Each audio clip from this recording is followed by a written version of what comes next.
Merci. Super. Je vous invite sans tarder à lire avec moi un texte dans les évangiles. Il se trouve dans les 4 évangiles. Le texte que je vais lire se trouve dans l'évangile de Matthieu, chapitre 21.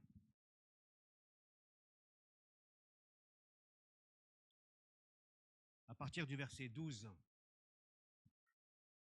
Matthieu, chapitre 21, à partir du verset 12. Un texte intrigant. Forcément, ça va susciter certaines questions chez vous. Je lis dans la traduction du Semeur. Jésus entra dans la cour du temple. Il en chassa tous les marchands, ainsi que leurs clients. Il renversa les comptoirs des changeurs d'argent, ainsi que les chaises des marchands de pigeons. Et il leur dit, il est écrit, on appellera ma maison une maison de prière, mais vous, vous en faites une caverne de brigands. Des aveugles et des paralysés s'approchèrent de lui dans la cour du temple, et il les guérit. Quand les chefs des prêtres et les spécialistes de la loi virent les miracles extraordinaires qu'il venait d'accomplir, quand ils entendirent les cris des enfants dans la cour du temple, « Hosanna au fils de David », ils se mirent en colère et lui dirent, « Tu entends ce qu'ils disent? Tu entends ce qu'ils crient plutôt ?» « Oui, répondit Jésus. « Et vous, n'avez-vous donc jamais lu cette parole? De la bouche des petits-enfants et des nourrissons, tu as tiré la louange. » Puis il les laissa et quitta la ville pour se rendre à Béthanie, où il passa la nuit. Seigneur notre Dieu, nous voulons tout simplement revenir à l'essentiel, et ce que nous avons entendu, c'est ta parole. C'est elle qui fait autorité. C'est elle, Seigneur, que nous avons lue, que nous désirons vraiment que ton esprit puisse déposer dans notre cœur ce dont nous avons besoin d'entendre de ta part. Merci encore de nous soutenir, de nous assister par ton Esprit Saint. C'est lui aussi qui enlève les écailles de nos yeux, c'est lui qui ouvre notre cœur, c'est lui qui chasse les distractions afin que nous puissions accueillir ta parole, non pas avec une suspicion ni avec méfiance, mais avec humilité et empressement. Merci encore de te révéler ce matin. Nous pensons et nous prions pour nos frères et sœurs qui se réunissent sur toute la surface de la terre. Veuille vraiment poser ta main bienveillante sur ton Église, sur tes enfants. Fortifie-les dans le nom puissant de Jésus. Amen. Pourquoi Jésus chasse-t-il les marchands du temple? Pourquoi Jésus chasse-t-il les marchands du temple? Un récit qu'on retrouve dans les 4 évangiles, dans les 3 évangiles appelés les évangiles synoptiques, ces 3 pris ensemble, Matthieu, Marc et Luc. Le récit est plutôt placé à la fin du ministère de Jésus. Dans l'évangile de Jean, il suit tout de suite au chapitre 2, ce qui fait dire à certains commentateurs, il y a encore un débat dessus, y a-t-il eu 2 épisodes ou un seul épisode où Jésus a chassé les marchands du temple? Je vous le dis pour que vous puissiez le savoir. Pas forcément important de trancher, mais je trouve peut-être plus naturellement qu'il y ait eu 2 épisodes où Jésus chasse les marchands du temple.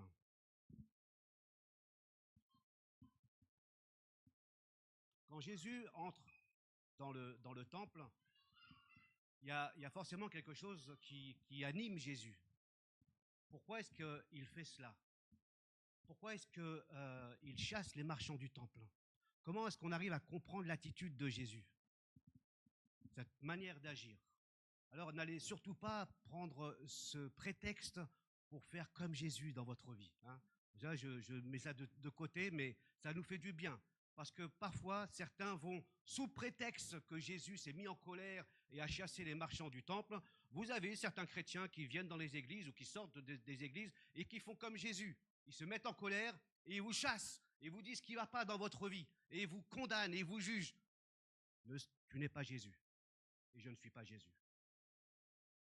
Mais cherchons plutôt quel est le geste de Jésus. Y a-t-il un enseignement de la part de Jésus? Ou est-ce une crise du Jésus? Voilà, il a pas pu se contenir, qu'il a commencé à dire, bon allez, je vais frapper tout le monde. Mais c'est choquant quand même.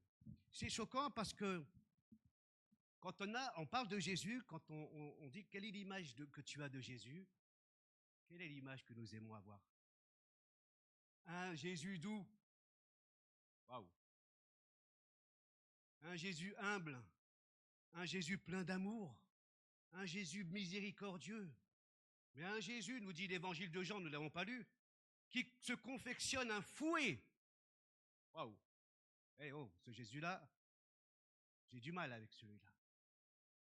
Peut-être que même dans l'histoire, dans l'iconographie, hein, dans l'art, où nous voyons certains tableaux, représentations de Jésus, on a plutôt un Jésus doux, plutôt un Jésus en sucre, on va dire. Presque mi-homme, mi-femme, androgyne. Il ne faut pas trop toucher Jésus parce qu'il va... Mais les premiers tableaux, on a un Jésus, je crois qu'il date aux environs du 3e, 4e siècle, un Jésus brun, mat, avec une barbe, voyez. Et au fur et à mesure, au Moyen-Âge, on a commencé à lui donner des bouclettes blondes, des yeux bleus. On l'a européanisé. Ça se dit ça, oui. Et c'est vrai que ça peut nous choquer, nous dire, mais pourquoi il se met en colère comme ça? Donc, tu as bien compris, comme moi j'ai bien compris, hein, je ne joue pas à ceux qui se mettent en colère. Les justiciers de Dieu. Mais notez quand même que quand Jésus entre dans le temple, il entre comme le prophète des prophètes. Les prophètes annonçaient un autre prophète, le prophète, en s'agissant de Jésus. Et quand nous lisons l'Ancien Testament, les prophètes agissaient avec une certaine passion, une certaine vigueur, un certain zèle, pour ramener le peuple vers Dieu, parce qu'ils voyaient le peuple s'éloigner de Dieu. Et Jésus entre dans le temple comme le prophète, par excellence. Déjà que ce récit suit l'entrée dans Jérusalem, monté sur un ânon, vous vous souvenez un peu, lors de la Passion, c'est des rameaux, où il monte sur le ânon, le petit d'une ânesse. Et il rentre dans Jérusalem comme le Messie. Vous voyez? Comme le roi. Maintenant, il rentre dans le temple comme le prophète. Comme un prophète qui va le dire, on va le voir ensemble, c'est sa maison. C'est pas la maison des autres. C'est sa maison. C'est pas la tienne et c'est pas la mienne.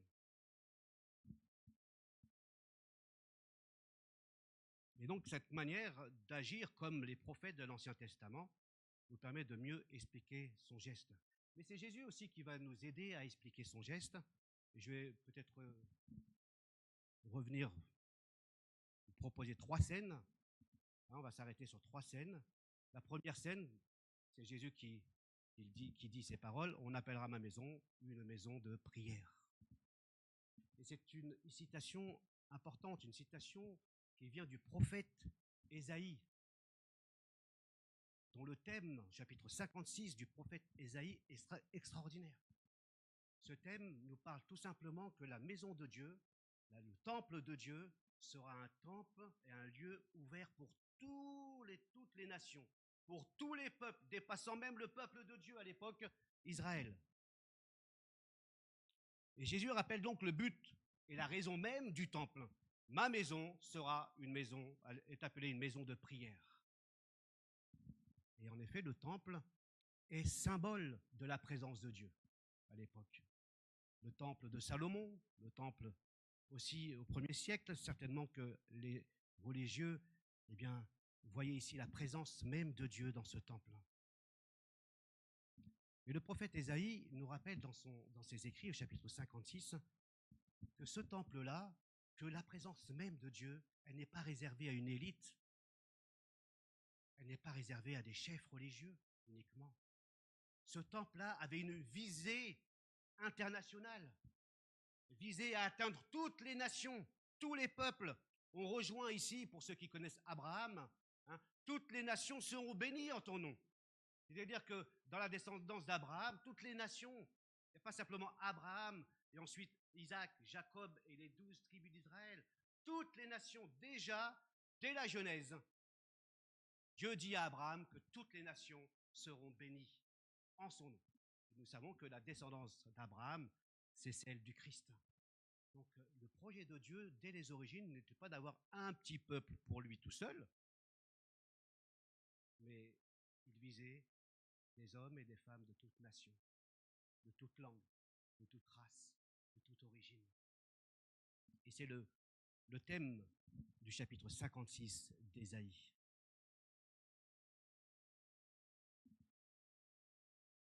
Donc le temple était le lieu de la présence de Dieu. Et quand Jésus dit « on appellera ma maison une maison de prière », il se trouve que Jésus a chassé les marchands du temple précisément à l'endroit réservé aux païens et aux nations. Vous voyez, ce parvis était réservé. Mais ce parvis, cette enceinte, était occupée. Et pour rappeler le temple, il y avait plusieurs parvis. Il y avait le lieu saint, c'était vraiment réservé aux prêtres et aux grands prêtres. Il y avait une enceinte réservée aux hommes, un parvis réservé aux femmes et un autre parvis réservé aux païens, aux gentils, aux étrangers. Ce parvis était réservé pour ces païens, leur permettant de venir aussi adorer Dieu. Et c'est justement dans ce parvis que se passe le commerce. Dans ce parvis, imaginez-vous des marchands de bœufs, de brebis, de pigeons, d'huile, de sel, bien tout ce qui pouvait servir pour sacrifier à Dieu. Et finalement, en utilisant cet espace, ce parvis, on empêchait les païens de venir adorer Dieu. C'est oublier que le temple de Salomon, il y avait une dédicace, une prière adressée à Dieu, demandant une longue prière. J'ai juste cité, puisqu'on n'a pas de vidéoprojecteur, quelques versets. On adressait à Dieu cette prière pour que le peuple puisse jamais oublier la loi, etc., etc. Mais au verset de Chroniques, chapitre 6, versets 32 et 33, « Et même si un étranger qui ne fait pas partie de ton peuple, Israël, vient d'un pays lointain pour prier dans ce temple, parce qu'il aura entendu parler de ta grandeur et de ta puissance que tu déploies pour agir, veuille l'écouter depuis le ciel, depuis la demeure où tu habites, et lui accorder tout ce qu'il t'aura demandé. De cette manière, tous les peuples du monde te connaîtront. Ils te craindront, comme le fait ton peuple d'Israël. Ils reconnaîtront que le temple que j'ai construit t'appartient. » Vous voyez, déjà dès l'origine, dès le temple de Salomon, le temple était consacré pour que ce lieu soit un lieu d'accueil pour quiconque, dépassant de loin le peuple de Dieu d'Israël. Et n'ayez pas dans votre esprit le conflit israélo-palestinien dans votre tête ce matin-là. D'accord ? Le peuple de Dieu, ce n'est pas un État. Le peuple de Dieu, ce sont ceux et celles qui lui appartiennent. Même dans l'Ancien Testament, il est question d'Israël, mais il est question d'un reste. D'un reste. Et c'est ce reste-là, ceux qui appartiennent vraiment au Seigneur, qui sont enfants de Dieu. Et voyez, ce lieu, le temple est un lieu d'accueil pour quiconque, avec un caractère qui dépasse un pays, une localisation.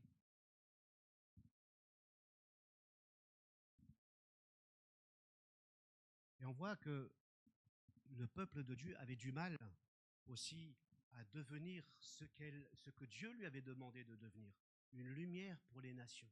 Au lieu de cela, le peuple de Dieu s'est renfermé sur lui-même, voyant les autres d'un mauvais œil. Et le ministère de Jésus vient renverser un peu tout cela. Quand il vient rappeler que Dieu aime tout homme, toute femme. On le voit dans les évangiles. Il abat les barrières religieuses qui séparent les Juifs et les Grecs. Il abat les barrières sociales qui séparent les esclaves des hommes libres. Il abat les barrières sexuelles qui séparent les hommes des femmes.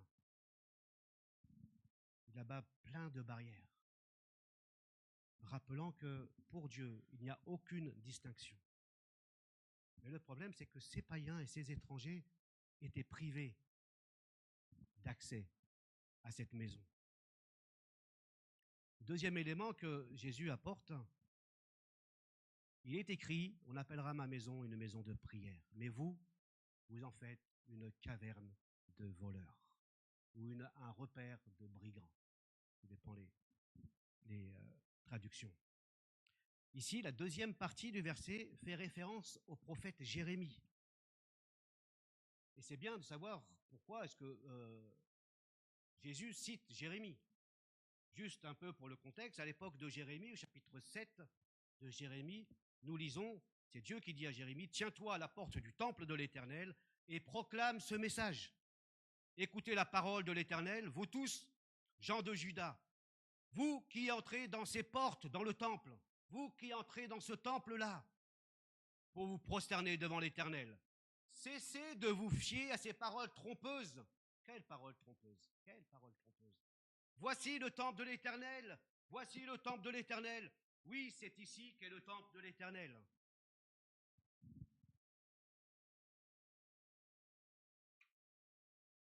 Jérémie s'adresse, c'est important, à ceux et celles qui entrent dans le temple, qui viennent adorer, qui viennent sacrifier.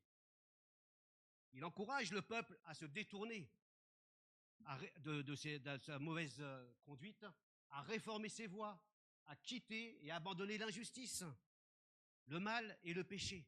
Et il poursuit encore, chapitre 7, verset 8. Mais vous, encore une fois, avec le refrain, vous vous fiez à des paroles trompeuses qui ne vous serviront à rien. Quoi? Vous allez commettre des vols, des meurtres, des adultères, vous faites des serments mensongers, vous offrez des parfums à Baal, et adorez d'autres dieux qui vous étaient inconnus. Et puis, vous venez vous tenir devant moi, dans ce temple qui m'appartient, et vous dites, c'est important, ce temple qui m'appartient, et vous dites, nous sommes en sécurité. Et c'est pour accomplir tous ces actes abominables. Ce temple qui m'appartient est-il à vos yeux une caverne de brigands? Moi, en tout cas, je vois qu'il en est ainsi. Une caverne de voleurs ou un repère de brigands était un lieu où l'on se réfugiait et où on se croyait à l'abri de toute représailles. Et à l'époque de Jérémie, il en était ainsi. Sécurité, sécurité.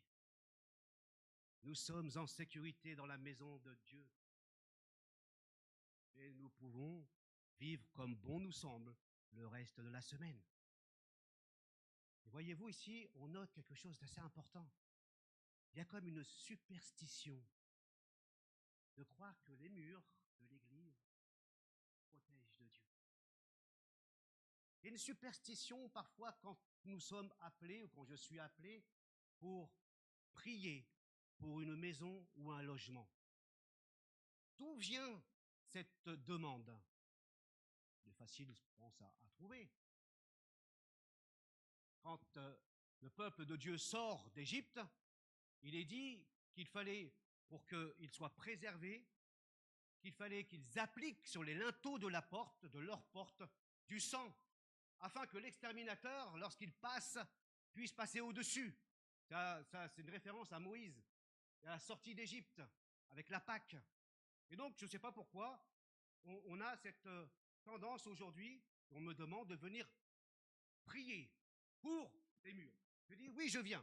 Je vais prier pour vous, pas pour les murs. Moi, je m'en fous des murs. Ce n'est pas les murs. Les murs n'ont pas de vie, mes amis. D'où vient cette idée?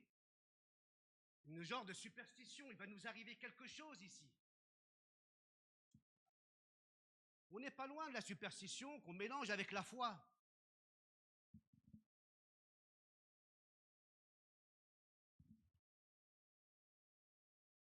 Et je me demande, ne se retrouve pas encore ceci ou cela dans nos églises évangéliques, une forme de superstition quand on vous demande de réciter un nombre de fois des prières N'est-ce pas là de la superstition que Jésus déjà dénonçait? Croyez qu'à force de paroles, vous allez être exaucés. Croyez qu'à force de jeûne et de prière, vous allez être exaucés. Et vous avez toutes sortes de recettes. 21 jours de jeûne et de prière, 7 jours de jeûne et de prière, ce que vous apportez, vous pouvez l'appeler comme vous voulez. Hein. Comme si au bout des 21 jours, Dieu était fatigué. Et que, Seigneur, j'arrive au 21e jour, tu vas céder maintenant. Vous voyez? La superstition de croire qu'avec une recette, Dieu va faire quelque chose. Et Dieu est Dieu. Et Dieu, il fait 121 jours ou avec 21 jours, ou même au-delà de 21 jours. Dieu fait 100. Il n'a pas besoin de lui forcer le bras. Je ne dis pas qu'il n'est pas bon de jeûner. Nous jeûnons ici. Mais tout dépend de la manière dont nous jeûnons. Si nous pensons que nous allons faire plier le bras de Dieu, alors nous sommes dans ce genre de superstition. En pensant que après tant de prières, après tant de jeûnes, Dieu n'aura pas d'autre choix que d'ouvrir les écluses des cieux. Et là, nous nous trompons. Nous mélangeons la foi et la superstition. C'est la même chose quand nous sommes surpris en partant, en prenant la voiture pour un long voyage et on s'arrête subitement. On n'a pas prié. Waouh. On n'a pas prié.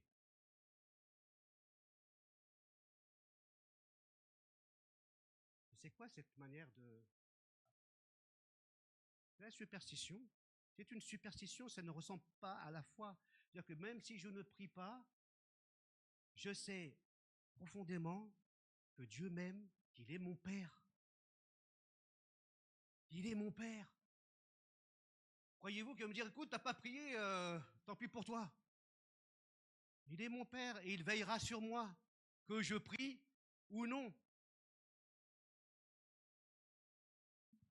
Donc j'ai oublié de prier ou non.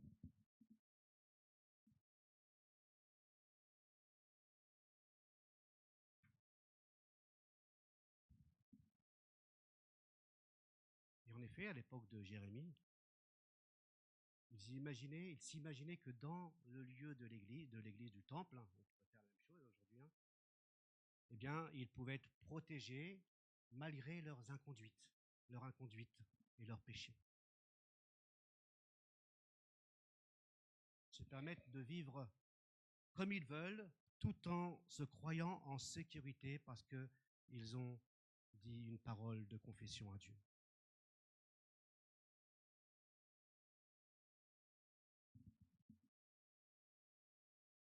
Pour d'autres encore, pour certains, l'expression une caverne de voleurs ou de repères de brigands n'évoque pas forcément le vol, hein, le trafic des commerçants, mais l'activité des zélotes, du nationalisme.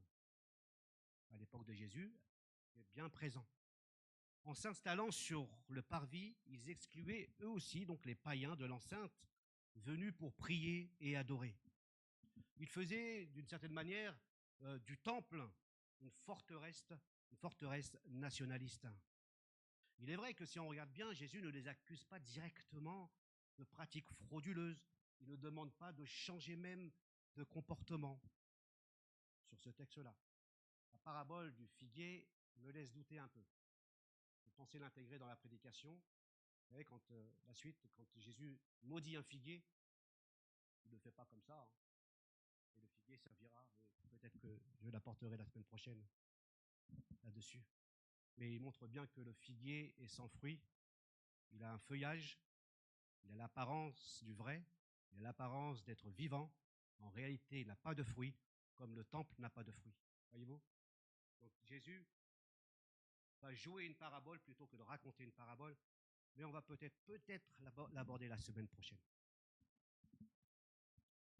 Pour d'autres encore, l'expression une caverne de voleurs évoque les marchands du temple. Et il faut dire 2-3 mots là-dessus. Avant même de s'installer dans le temple, ils étaient sur le mont des Oliviers, sur la pente, et c'est là qu'ils installaient leur table de commerce, leur monnaie d'échange. C'est un bureau de change, vous voyez. Hein, je sais pas, moi, je n'ai pas l'habitude de voyager. Si vous avez l'habitude de voyager, vous faites des changes. Hein, vous allez dans tel pays, vous allez changer vos euros en dollars. Vous êtes d'accord? Ben, il s'agissait de la même chose, sauf que c'était presque obligatoire, parce que dans l'enceinte du temple était acceptée que la monnaie du temple en cours, le cycle.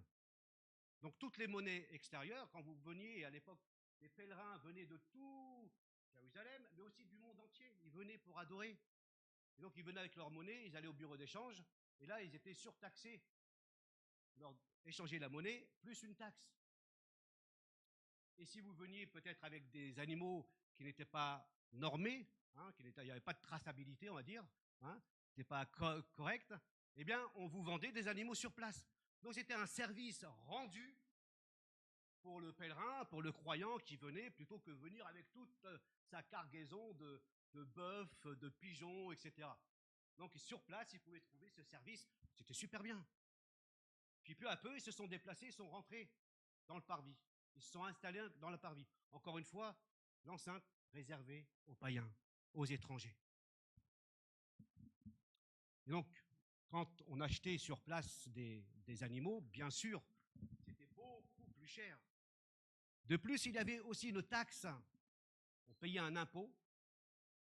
Donc, et tous ces changeurs de monnaie, tous ces marchands, eh bien, abusaient d'une certaine manière de ce commerce. Le prix était plus élevé qu'ailleurs, qu'à l'extérieur. C'est ces gens qui laissent entendre quand même, ôtez cela d'ici, hein, ôtez toutes les tables, c'est la maison de mon père, n'en faites pas une maison de commerce. Mais certains y voient pas forcément un commerce frauduleux, même si je doute, mais certains dénonceraient donc non les trafics, mais tout le système financier. Et je trouvais ça intéressant. Tout le système sacrificiel qui occupait toute la place. Vous imaginez, vous avez des millions et des millions de personnes qui viennent, eh bien, tout est occupé par ce système financier, ce bureau d'échange. On serait presque pas à la bourse, mais dans un endroit où, à Rungis, vous voyez, il y a du monde. Et donc, du coup, tout le monde est occupé par les sacrifices, et plus personne n'est occupé par la maison de Dieu.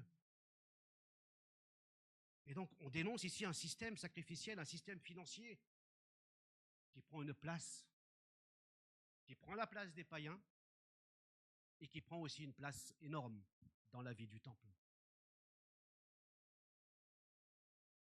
À y voir parfois les lieux de pèlerinage, ça vous donne peut-être une idée pour ceux qui ont fait certains pèlerinages à Lisieux, à Lourdes, à la Mecque, etc. Vous avez toute une organisation qui finalement tend plus au commerce qu'à autre chose.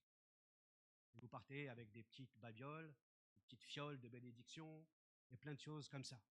Donc vous, du coup, entre ce qui était essentiel à l'origine et les dérives, voilà, on est frappé de voir comment l'homme peut être distrait par plein de choses. Et moi, je me suis un peu replongé dessus, dans ce texte-là, et je me suis dit, oui, alors on va essayer de revenir au 1er siècle. Et on va s'imaginer, il y a des millions de pèlerins. Dans le parvis des païens, vous avez des pigeons. Ça fait du boucan quand même. Vous avez des bœufs. Ça fait du boucan. Il n'y en a pas un. Vous avez des chèvres, des brebis. Ça fait du boucan. Vous imaginez? Le brouhaha, finalement, où finalement, au lieu d'un silence attendu, un silence propice à l'adoration, à la prière, on n'entend que des animaux.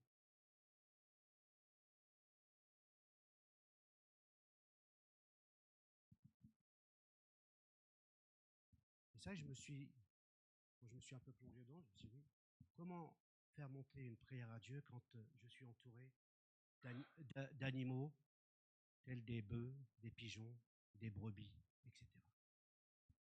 Et tout ce qui nous fait dévier du culte de Dieu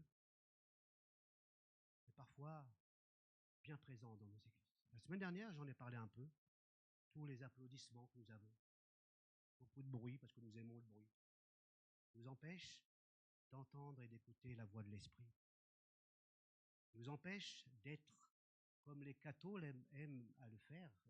j'aime beaucoup cet aspect, il parle de recueillement. Où est le recueillement dans nos cultes? Ces moments propices où, waouh, on va se placer, nous, Église d'Arpajon, devant Dieu. On va entendre sa voix. Où est ce moment de recueillement où, personnellement, sur ma chaise, entre deux chants, je me connecte à Dieu et j'essaie de lui adresser une prière. J'essaie de capter sa parole. Plutôt que ça, on a remplacé, non pas par des bœufs, des pigeons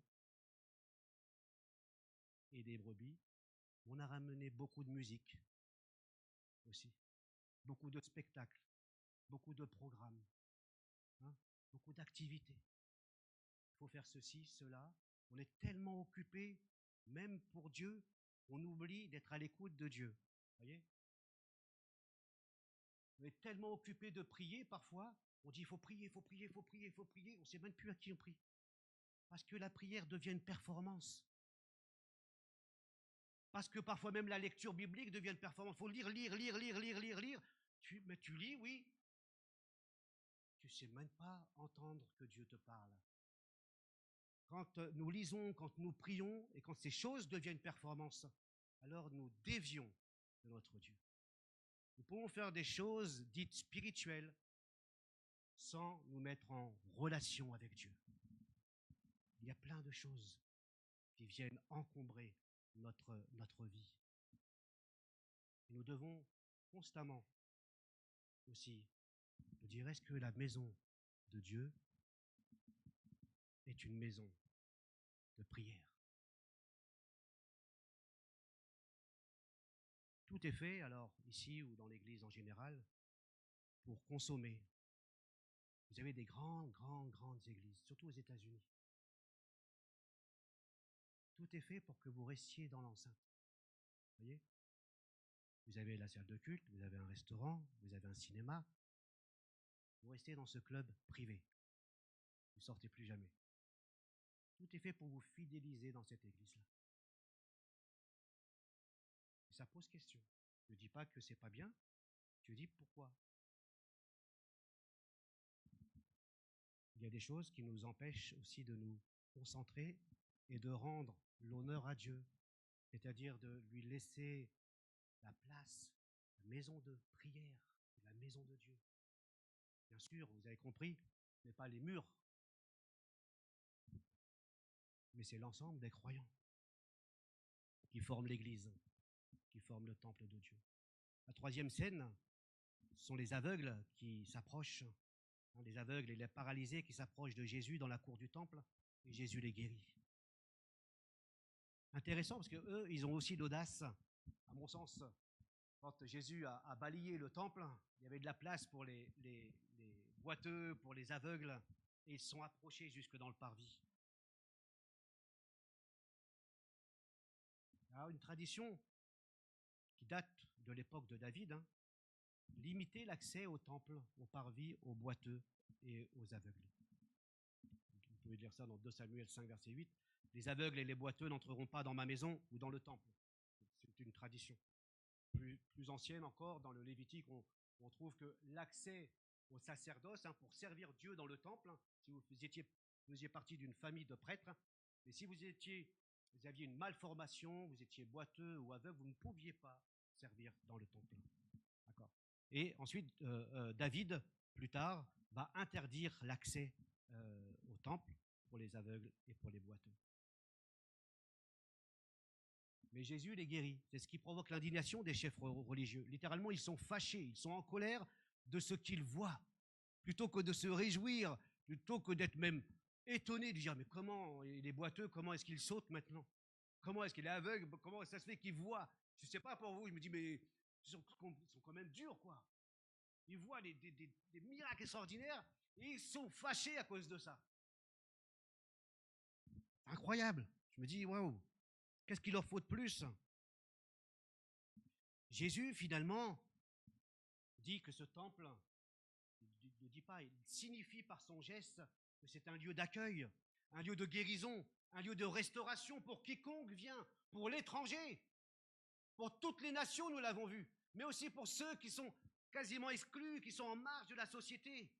Ceux que l'on ne pouvait pas côtoyer, on ne pouvait pas manger avec eux, qui étaient considérés comme mauvais. Jésus va même toucher un lépreux, au risque d'être taxé de pécheur. Il va toucher un lépreux. Il ne va pas lui parler de loin. Il va parler avec une prostituée. Il va rétablir ces gens-là. Il va les guérir, il va les restaurer, il va leur donner le salut. Et là, c'est vraiment incroyable, parce que ce parvis est ouvert à tous, pas à une élite. Et ça fâche, bien sûr, les religieux. Ça fâche ce club un peu fermé.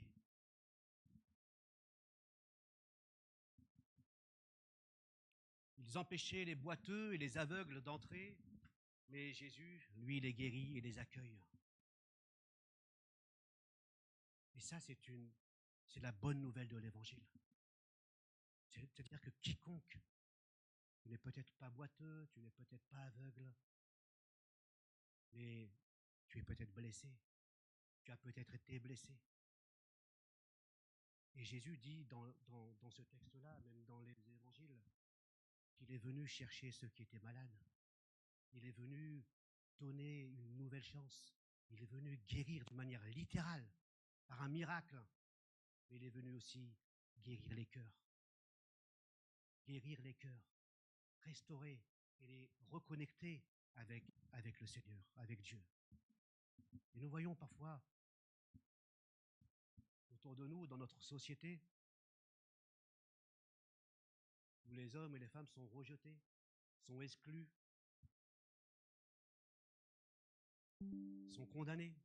Voyons aussi dans les milieux chrétiens, où les gens sont rejetés.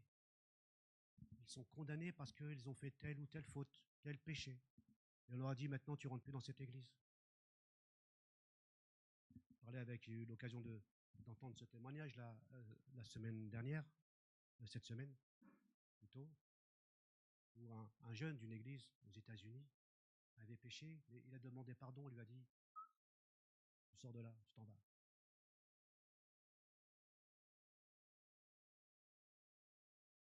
Quand il y a pardon, quand il y a confession, il y a des personnes qui nous empêchent de nous approcher du Seigneur en nous condamnant.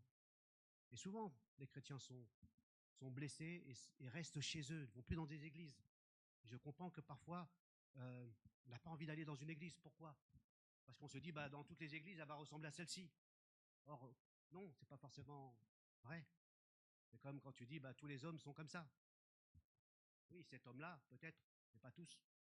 Toutes les femmes sont comme ça. Non, cette femme-là, mais peut-être pas toutes les femmes. C'est pareil pour l'église. Peut-être dans telle église ou telle église, oui. Mais toutes les églises ne sont pas comme ça.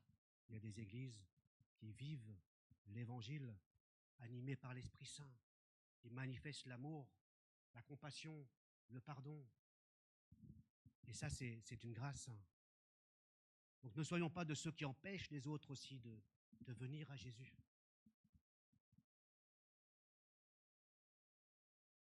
Peut-être qu'on peut aussi, sans empêcher, sans rejeter les autres, mais de le faire d'une manière inconsciente.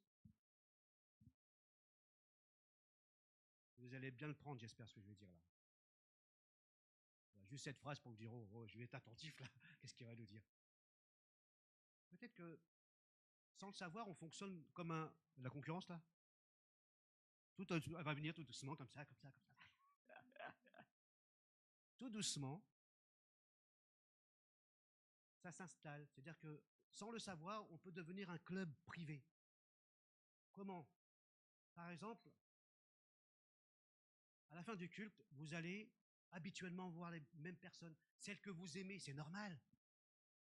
Mais sans le savoir, inconsciemment ou consciemment, vous n'allez pas voir les visiteurs, les nouveaux, ou ceux que vous ne côtoyez pas, entre ma droite et ma gauche. Rien à voir avec un parti politique. D'accord? D'accord? Mais c'est normal, puisque du coup, ça nous oppose. De là, on est parti rapidement à la maison. Peut-être qu'on n'a pas une notion du fait qu'on rejette ou on exclut. Alors, ce n'est pas méchant. C'est peut-être qu'on est devenu insensible. Ce que j'avais proposé au comité directeur, c'est peut-être qu'à la fin d'un culte, tout simplement, et on va essayer de rentrer dedans, de le faire, à la fin d'un culte, c'est prendre 10 minutes, 15 minutes, c'est simplement consacré au nouveau, ou à ceux qu'on ne connaît pas. Et après, libre à vous d'aller voir ce que vous aimez, hein, avec ceux avec qui vous entendez bien, voyez. Vous allez les voir, eux. Et peut-être qu'à la fin du culte, on dit 10 minutes. Alors, moi, j'aime bien aller voir Joanne. Ben, Joanne, je vais te voir plus tard. Je le connais maintenant. Je vais aller voir quelqu'un d'autre. Je vais aller voir quelqu'un d'autre. Vous voyez, ça nous évite de vivre en disant, mais non, moi, je rejette personne. Pour qu'on vive vraiment cette communion, important d'en prendre conscience. En tous les cas, Jésus ne met à la porte personne. Et il accomplit les paroles du prophète Ésaïe à son sujet, des prophéties messianiques au sujet de Jésus. D'accord ? Ce jour-là s'ouvriront les oreilles des sourds et les yeux des aveugles. Alors le boiteux bondira comme un cerf et le muet criera de joie, car des eaux jailliront dans le désert, dans la steppe, des torrents couleront. La terre desséchée se changera en lac et la terre altérée en source jaillissante. Voilà l'œuvre du Messie, de Jésus. Voilà pourquoi il est venu. Sauver, rétablir, guérir, changer le désert en source. Quand nos cœurs sont secs et qu'il vient arroser. Voilà ce que Jésus est venu faire. Un renouvellement. Et c'est le prophète Ésaïe. Mais dans l'évangile de Luc, Jésus lui-même dit, l'Esprit du Seigneur est sur moi. Il m'a oint pour annoncer une bonne nouvelle aux pauvres. Il m'a envoyé pour annoncer aux captifs la délivrance, aux aveugles le recouvrement de la vue, pour apporter la liberté aux opprimés et proclamer une année de faveur accordée par le Seigneur. Voilà pourquoi Jésus guérit ces boiteux, ces aveugles, ces paralytiques et toutes ces... Pourquoi il accueille ces gens-là qui étaient interdits d'accès dans ces parvis.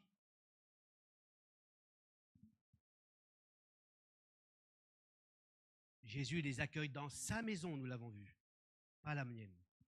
Ceux qui sont abattus, accablés, blessés, ceux qui luttent avec un péché, ceux qui luttent avec des choses très profondes, très dures.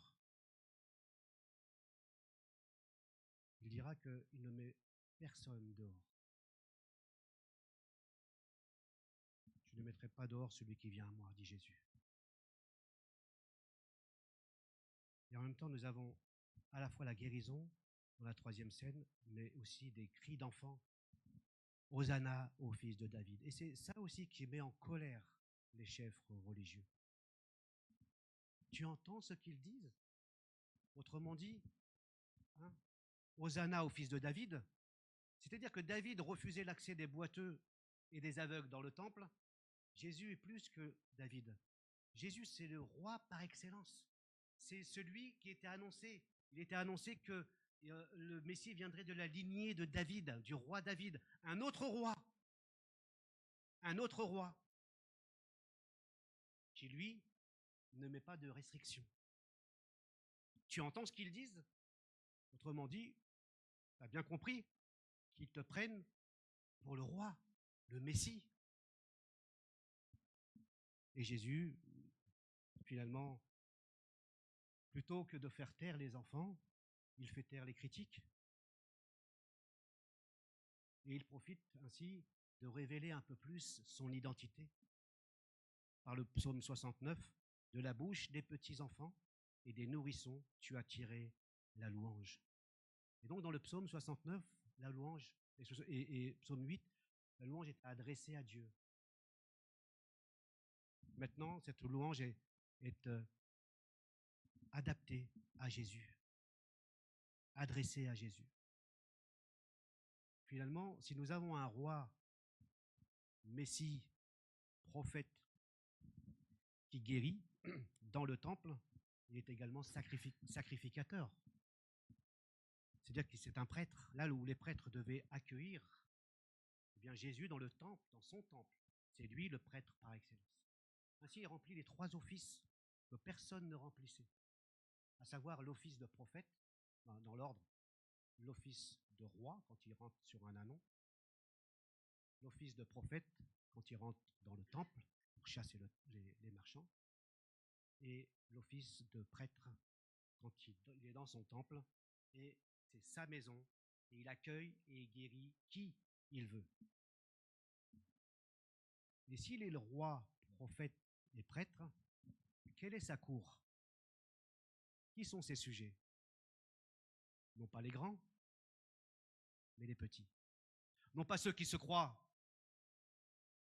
légitimes, comme l'élite spirituelle, mais Jésus choisit comme sujet des boiteux, des aveugles, des petits-enfants.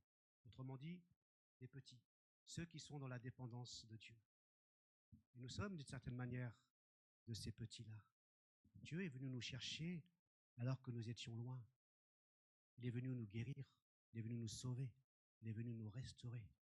Et nous voulons rester dans une dépendance aussi à son égard. Et Jésus dit une chose finalement importante au sujet de cette nouvelle communauté chrétienne. Les petits, c'est important dans son discours, pas les grands.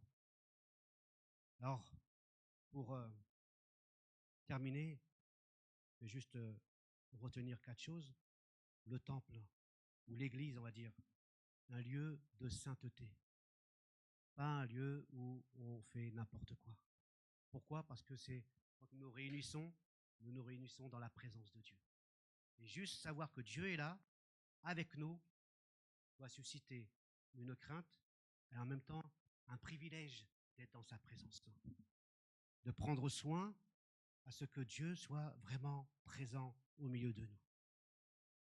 La deuxième chose, nous avons vu que l'Église, puisqu'il n'y a plus de temple physique, mais que l'Église soit un lieu de prière. Ça ne signifie pas qu'il faut uniquement prier.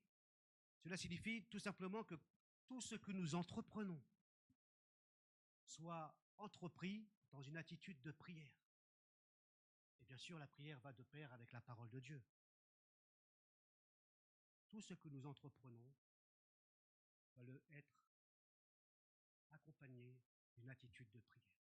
Seigneur, c'est pour toi. Est-ce que je me trompe? Est-ce que je ne me trompe pas? Un lieu de prière, c'est un lieu où nous sommes connectés ensemble au roi des rois, au Seigneur des seigneurs. Troisième chose qu'on retient, qu'on a vu, l'Église, un lieu de guérison et de restauration. Voyez-vous? Plus loin que ma maison sera une maison de prière, voyez? Pas que la prière, puisque Jésus dit, il a accueilli les boiteux et les aveugles. C'est plus large encore que la prière. Un lieu de guérison, de restauration, un lieu de communion, où nous pouvons ensemble louer, adorer le Seigneur, mais aussi se fortifier mutuellement dans la foi. Cela nécessite vraiment l'amour du Seigneur, celui qu'il a déposé dans notre cœur. Et nous voulons nous soutenir, nous aider les uns et les autres, parce que nous n'avons pas toujours la force de venir au Seigneur, mais de nous laisser accompagner au pied de la croix, pour recevoir du Seigneur ce dont nous avons besoin.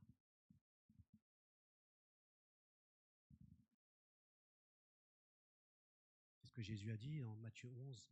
Venez à moi, vous tous qui êtes fatigués et chargés. Et tu connais le verset. Et je vous donnerai du repos. Alors, venez. Si Dieu promet, si Jésus promet, c'est qu'il aussi nous demande de venir. La quatrième chose, enfin, l'Église est un lieu d'adoration. C'est-à-dire, avant d'apporter une adoration, avant d'apporter des chants d'adoration, avant d'apporter des prières d'adoration, la première adoration qui plaît au Seigneur, c'est ma vie. Avant de faire, je veux me donner à Dieu. C'est la première adoration fondamentale, vitale dans la vie. Ce n'est pas en faisant que nous adorons en premier le Seigneur. C'est en donnant notre vie au Seigneur. C'est ce que la Bible nous invite. Ensuite, nous apportons notre adoration par d'autres choses, par les moyens de la louange, par les chants, par plein d'autres choses encore. L'Église, donc, un lieu d'adoration. Cela signifie que la seule personne digne d'être adorée, c'est Dieu. Cela nécessite, comme nous l'avons vu, de lui faire de la place, d'ôter tout ce qui fait de l'ombre au Seigneur. Cela nécessite parfois d'entendre Jésus et de ne pas se dire que ce que Jésus dit date du 1er siècle. Entendre Jésus, quand son entrée dans le temple, c'est entendre quand il renverse les tables, c'est qu'il veut peut-être renverser des tables dans notre vie. En nous disant, renverse ça. Tu occupes trop de place. Ces choses occupent trop de place dans ta vie. Au même titre que les parvis étaient réservés aux païens, au même titre, il y a des parvis dans nos vies qui sont réservés à Dieu. Des parvis qui sont réservés à Dieu. Des enceintes, des domaines de notre vie réservés à Dieu, mais que nous avons occupés par autre chose. Et donc, il n'a pas toute la place, puisque nous avons décidé de ne pas lui confier tel et tel domaine. Or, Jésus dit dans l'évangile de Jean, ôtez ceci, ôtez ce qui prend de la place dans ton cœur, qui fait de l'ombre au Seigneur.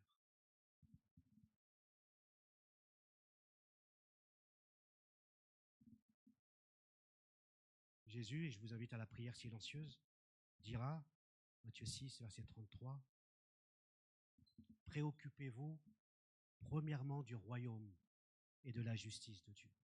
Préoccupez-vous premièrement de Dieu. Ça veut dire, faites de la place. Tous les parvis, toutes les enceintes dans votre vie. Ne compartimentez pas votre vie, mais toute votre vie, donnez-la au Seigneur. Ou bien redonnez de nouveau la première place à Jésus. Préoccupez-vous premièrement du royaume de Dieu. Et ensuite, la promesse, et toutes ces choses vous seront données par-dessus. Je vous invite à la prière silencieuse. Tout simplement, Seigneur, tu as,